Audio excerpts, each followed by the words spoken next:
The Bilt card may already be the best card of 2025. I know I'm getting ahead of myself considering we're still in 2024, but even well before I applied back in September of this year, and especially given some of the recent big news coming out of Bilt, I'll explain why this card continues to be so revolutionary and innovative within the credit card space, which can often feel stagnant and outdated. Welcome to the Jordan Rules for Credit, and on this channel I talk about my credit card strategy and how I plan to maximize the benefits and the return on spend I'm getting for my wedding in fall of 2025. If you're in a similar situation to mine, having just gotten engaged, or your monthly spending has seemingly increased overnight, please consider subscribing to the channel down below so that you can follow me along on my journey, hopefully giving you some strategies that you can use, or at the very least, learning what not to do. This is a video that I've been wanting to make even since before applying for the card back in September, so the timing is perfect for me to talk about some of the recent upgrades and future outlook for this card into 2025. In this video, I'll analyze the Bilt card from 3 different perspectives. First, I'll take a look at the history of the card, where it ranks right now in the credit card game, and how this card may continue to evolve over the next several years. Sort of a past, present, and future look for the Bilt card. Going all the way back to 2021 when the Bilt reward system was first announced, this was a revolutionary idea, giving the estimated 44 million renters in the US the opportunity to earn a flexible points currency for all the spending that they were doing every month on rent. This card offers 3x back on dining, 2x on travel, and 1x back on all other purchases in the form of Bilt rewards points. As I just mentioned, you are earning 1x back on rent on top of all of this, while Bilt is waiving the typical 2 or 3% transaction fee for paying rent with a credit card. A few of the other ways that Bilt set itself apart from some of its other competitors right from the start was of course that ability to earn on rent, but also the ability to transfer to over 100 airline and hotel partners. Not only that, but Bilt also waives the typical 7% fee that you get hit with like you do with American Express for transferring out membership rewards points to American Express's transfer partners. All of this led to the points guy awarding the Bilt card the best no annual fee card of 2023, and in 2024, Bilt rewards points are often regarded as the most valuable in the credit card game, even more so than Chase Ultimate Rewards points and American Express membership rewards. Following the release of the Bilt platform back in 2021, Bilt ended up partnering with MasterCard. Being a World Elite MasterCard, this does offer things like theft protection, price protection, and zero liability insurance. Thankfully, it does offer that zero liability insurance because it did end up combating the first real main issue that popped up with this card in summer of 2023. There were a lot of articles and data points online about unauthorized fraudulent charges on several different Bilt cards, but mainly the issue was that it was taking Wells Fargo a lot longer than other typical issuers take to dispute those charges and get those taken off the cards. Some people reporting that they were sitting on the phone for hours waiting on Wells Fargo to even answer their call. There have been some other minor changes in my opinion to the Bilt card over the last couple of years that should be highlighted as well. Some of those changes included different tiers now for the different Bilt statuses between blue, silver, gold, and platinum, and along with that came a very minor change to the benefits associated with each of those tiers. This is one of the many examples across Bilt's history when the YouTube and even online credit card community was all up in arms about how this now devalues the Bilt card, how the Bilt card is no longer relevant. Right around the same time of the changes with those different tiers within the Bilt program came an article from the Wall Street Journal reporting on some of the issues that Wells Fargo and Bilt were experiencing. So after that report from the Wall Street Journal came out, a lot of people, like the article that you can see on the screen here, were writing about what was going to happen in the future between Bilt and Wells Fargo and their partnership. Part of that report, Wells did state that they told Bilt that it doesn't plan to renew the contract, which is scheduled to end in 2029, which is really interesting. I mean, being this far out from the end of a partnership and already announcing that they're not going to renew, there's something to be said about that. So scrolling through the rest of this article, they do lay out some of the root causes of the issues between the two companies, stating that Wells does pay Bilt a fee of about 0.8% each rent transaction, and Wells is required to pay Bilt a $200 fee every time a new card is issued. So getting that fee, granted it is small at 0.8% per transaction, on top of that $200 every time a new card is issued, it sounds like Bilt got a pretty sweet deal here. Going back to the start of the partnership, Wells was expecting that about 50 to 75% of charges would carry over month to month, allowing them to earn interest. In reality, as this card has matured, that's only ended up being about 15 to 25% of those monthly charges carrying over and collecting interest. So shout out to everyone with the Bilt card. It sounds like we've got some very responsible credit card users, including myself, never carrying a statement balance and always paying those off on time and in full.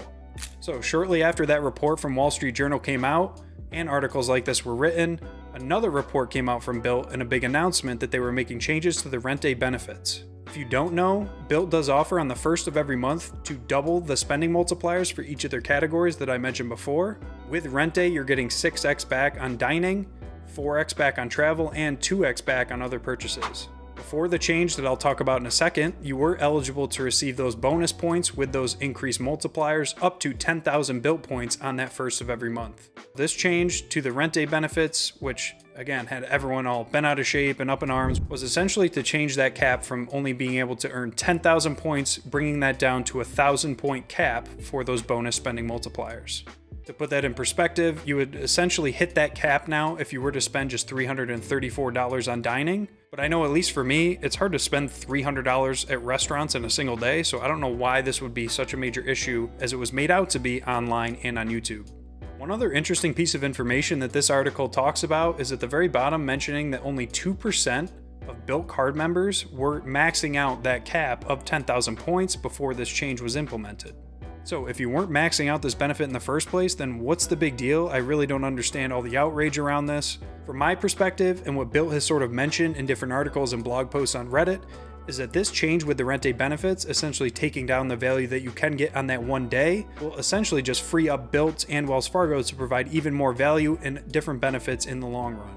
As I alluded to, I am not part of that 2% of cardholders that count down to the first of every month to max out the points that I'm getting from that rent day benefit. When it makes sense for me, I do, try and focus on my Bilt card on that first of the month. If we are going out to a restaurant, I'll leave my Amex Gold card at home, making sure I'm using the Bilt card to earn that 6x back. Name me another card with a $0 annual fee that earns up to 6x back on any category, even if it is only for 1 day a month or 12 days a year like you get with the Bilt card.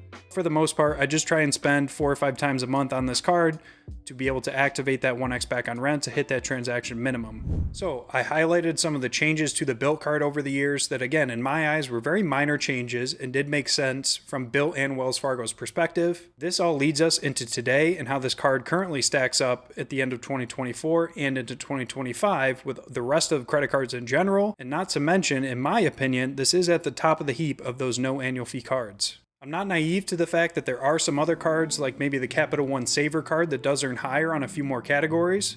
What I'm talking about in this video is one card with no annual fee that does give you that ability to transfer points. Back to the Savor example, it does require adding another card like the Venture or Venture X to be able to turn that cash back into miles and transfer out to Capital One's transfer partners. For me, this is arguably the best card that I've added to my own wallet in 2024, giving me the ability to finally earn 1x back on rent after all these years. I can only think of all the points that I've been missing out on the last several years being a renter. You'll hear a lot of people online talking about how dining and groceries are people's biggest spending categories, but that's not actually the truth. The truth, at least for most people, is that rent is your true highest spending category, but for several years now, you were never able to earn credit card points on those rent purchases every month, especially not without a 2 or 3% fee that was typically charged.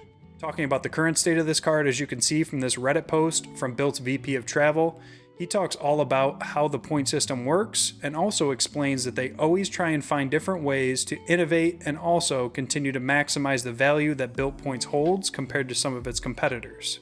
The Points Guy has Bilt Rewards at 2.05 cents per point at the same valuation of Chase Ultimate Rewards points and above American Express membership rewards at 2.0 cents per point.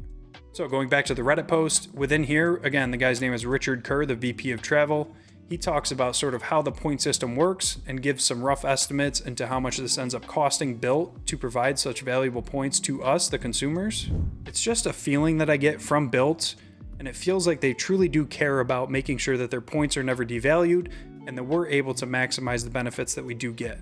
So I've had my opinions about the card for a while now. This is all well before some of the recent exciting news from Bilt about their changes to the card and some of the different benefits into 2025. Some of those recent announcements and headlines include the ability for new homeowners to earn Bilt points when purchasing a home. As this article talks about, when working with an eXp Realty agent, Bilt members can earn 1 point back for every $2 of a home purchase's price. So if you were to purchase a home for $500,000, you'd be getting 250,000 Bilt points. One thing I should mention as well is that Bilt is offering you to be able to use your Bilt points for the purchase of a home, although this is something that I don't see many people using, given that you would need millions of Bilt points to even put down a 5% deposit. So I am certainly no expert with the home buying process or being a homeowner, as I currently do rent right now. I do want to give a shout out to Anthony Venture, who made a great video on this almost 2 weeks ago about how this will all work, especially from the realtor perspective, as he is a licensed realtor. So if you're curious to hear from a true licensed realtor on how this will all work, feel free to check out his video linked down in the description. So from what I understand, and as Anthony talks about in his video, you don't actually need to find an EXP listing. It's just having to work with an EXP realty agent to make that purchase of a home. So you can access the home buying portal on Bilt's website right now. If you go down to the home benefits and you click on view all, you'll find in here the ability to earn points when you do buy a new home. This is a great platform in my opinion, and it really offers a lot of the same different filters and way of searching for a home that some other popular platforms have. You can enter lots of information in here about how much you want to put down, your estimated cost every month, and you can even give them accurate information on your credit score, income, liabilities, and where you want to end up purchasing a home. Let's say you want to look in Los Angeles for a 2-bedroom home like I have selected here. You're going to put 20% down, and let's say you're willing to pay up to $5,000 a month or so. As you can see, it gives you a really clean list of all the different homes that fit these filters, but also fit all the different financial information that you inputted on the previous page. With that announcement came some other things from Bilt, including some of their plans for next year into 2025, including the ability to earn 1x back on your mortgage payments every month. So more to come on that. And again, I think looking long term with my current Bilt card, I don't see myself ever canceling. So when the time comes for me to purchase a home or make those mortgage payments in years after, I will definitely look forward to taking advantage of this benefit. One other thing that I did want to mention with this recent announcement from Bilt is that although it was a little cryptic and vague as of right now, they did sort of tease a Bilt 2.0, whether that's a revamp of the platform, maybe a new premium card offering with an annual fee, who knows? But in my opinion, this is very exciting because if there were to be maybe a higher tiered card with some more premium benefits, thinking about the current no annual fee card and all that we get with that, I can only imagine what may end up coming with one of those higher tiered cards. This is another great article from View from the Wing talking about that recent announcement of that Bilt 2.0 and what that could look like into 2025. But scrolling down a little further, you can see with a quote from the actual announcement from a guy named Ken Cheneau, the former American Express CEO, and Philip Reese, who's the former president of American Express, saying that we are building towards Bilt Card 2.0. This next evolution of our card program would focus on tiered offerings that better serve different members' needs while delivering enhanced value through the new benefits on housing spend and our neighborhood network. A little bit vague from Bilt here, but at least for me, I do find this exciting, and I don't see Bilt not following through on some of these different promises. So even before some of the recent news from Bilt, I do think that this is one of, if not the best no annual fee cards of 2024. And looking ahead to 2025, I think the Bilt card will come out as king as the best no annual fee card or just one of the best credit cards in general over the next year. With being so innovative and really providing a new way of thinking within credit cards, I think Bilt will continue to find different ways to provide even more value to its cardholders, while also maintaining its points valuation as being the highest on the market right now. I get that the card isn't perfect, and they've certainly had their fair share of issues, I'm not denying any of that, but relatively speaking, the Bilt card is still brand new within the credit card space. Given how quickly this card grew in popularity over the last couple of years, building a great consumer base amongst renters, I am fully confident in saying that this will be the best card of 2025, even outside of the no annual fee niche. All of the announcements now about earning points on the purchase of a new home or your mortgage payment is just icing on the cake in my opinion. For a card with strong spending multipliers like on dining getting that 3x and of course the 1x back on rent, I would recommend this over some other no annual fee cards right now, including the Chase Freedom Unlimited and that CapitalOne Savor that I touched on before. Because as I mentioned, this is a one-stop shop for a no annual fee card to have that ability to transfer out to travel partners, which isn't seen anywhere else within the space. So as I may have in the title of this video or even the thumbnail, this is my controversial or hot take, which is even ridiculous for me to say given all the value that you can get from a card like this.